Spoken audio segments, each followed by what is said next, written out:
All right, so today we are going to do some notes from section 3.5 and 3.6 in our textbook, and it's basically on solving proportions. So let's talk about real quick what a proportion is. So a proportion is really a type of an equation, which is why we're doing this in the unit where we just finished up doing equations and inequalities and solving for variables with equations. A proportion is a type of equation with two equal ratios. And ratios are just a comparison of two numbers, so essentially ratios can be written as fractions as well. So an equation with two equal ratios or fractions is what a proportion is. I'll give you a couple of examples. 1/2 is equal to 2/4. Is it an equation? Does it have an equal sign? And it's got two equal ratios, two equal fractions. That's all a proportion is. Now, in that case, there's nothing that we can solve for. It's just a true statement, a true equation.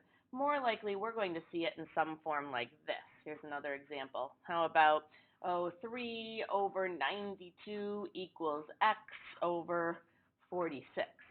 And we'll see it with a variable where we're trying to solve it in some situation. So these examples are proportions that we've got to be able to figure out how to solve with an x. Let me give you one more before we start solving it. It might look as simple as this, or it might be something more like, 2 parentheses a plus 3 all over 4. There's one ratio, one fraction, and maybe that's equal to 9a over 6. We might have something like this where there's fractions on both sides. We haven't really dealt with those types of problems yet. So let me give you a situation to try and solve and show you how to do this a couple of different ways, and you can pick whichever way is easiest for you with whatever problem we're working on. So there's kind of our vocabulary. Here's a situation that I actually took from Mrs. Dever. You guys might have her next year. She's an 8th grade teacher, and she likes to have students count her math mistakes that she makes throughout the year, and it's kind of a fun thing for them. I'm sure if we counted mine, I'd have way more than she did this year. But her situation was, she gave me this example. She made 13 mistakes in math in some way in the first 3 weeks of school. So 13 mistakes in the first 3 weeks, and she asked the kids to predict how many mistakes she would make in the whole year. The whole school year. And the info that you kind of need to know for that is that there's about 36 weeks in the school year. So there's a few different ways to do this problem. One of them is you could kind of find the unit rate for how many mistakes in a week that she's made. Another one is that you could set up a proportion. You could set up two equal ratios. So we're going to do it like that just so I can show you how you can solve these proportions when you're trying to find variables.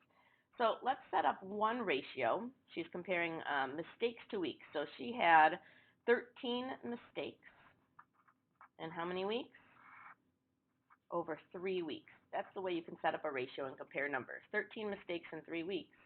And if we assume that she's making those mistakes at kind of a constant rate, then we are asking how many mistakes, we don't know, how many mistakes is she going to make in the whole school year, 36 weeks. When we set it up, we've just got to make sure that if we're comparing mistakes in weeks, that over here we're also comparing mistakes in weeks. The units need to match up on the top and the units match up on the bottom in that way as well. And then we've made ourselves a proportion, and that's got a variable. So there's a couple of different ways to solve this. I'm going to show you method number one. This would be to solve it the way we've been solving things before. We are going to solve essentially using the properties of equality. This is what we've been doing all along. So I'm going to write this ratio, the proportion with the two ratios without units for a minute. 13 over 3 equals x over 36. That's what we're trying to get at. All right? So if we're just trying to solve this and get the x by itself, think about what we've been doing. What would we need to get rid of to get the x by itself? That divided by 36 is in the way. So we can use that multiplication property of equality, and we can say, how do we get rid of dividing by 36? We multiply both sides by 36. And over here, 36 divided by 36, bye-bye. We get x equals, now over here, this is a fraction. We're only multiplying pretty much the top by that because essentially this is like 36 over 1, right? So it'd be 13 times 36 and 3 times 1 on the bottom. 13 times 36 gives us 468, and 3 times 1 is just 3. And now can we do 468 divided by 3? Let's see. Yep, I get a nice number over here. That was 156. Okay, so 156 in this case, it would be mistakes that she would make throughout the year. That's something that's not really new to us. We've just got to look at it from the perspective of being divided by something and not as necessarily a fraction, and we know what to do. The other method, I'm going to do it right next to it right here. Method number 2 is using something that's called the cross products method. Cross products method. And maybe this is something that you've heard of before. Let me write that proportion again. 13 over 3 equals x over 36. What the cross products method does is it essentially just gives us kind of a shortcut for using these properties of equality. What it tells us is that this times this, the things that are across from each other diagonally, those two things being multiplied, this times this, has to equal this times this. You do the products across the proportion. So it says, write it out, 13 times 36 has to equal 3 times x, whatever that is. You keep this an equation. It's still an equation. It's just a way to rewrite that equation into something that's a little bit easier to solve for us. And let me just make sure you get that that is a true statement. Like, what if I go back to my earlier proportion example? 1/2 equals 2/4. We know that, right? 1/2 is the same as 2/4. Is 1 times 4 the same as 2 times 2? Does 1 times 4 equal 2 times 2? Yeah, they both equal 4. So there's just an example of showing you that the rule of cross products works. It's an accurate thing. If we go back to our example here, can we simplify this a little bit? 13 times 36, look, we had done that calculation over here before. 468 equals 3 times x. Now we're going to do some more properties of equality here. How do we get rid of 3 times? We divide by 3. And now we do 468 divided by 3. We had done that calculation over here as well. And we get 156 equals x. It's essentially doing the same calculations, just starting it in a different way. I'll put the mistakes on there. So when you are presented with a proportion like this, you can either do it our way that we've done before with the properties and do something to both sides, or you can write it out as a cross product method. This times this equals this times this, and then start solving the equation that way.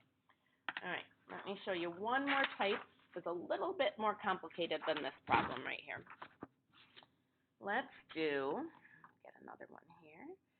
Let's do this example of 4 over 13 equals a plus 4 over 39.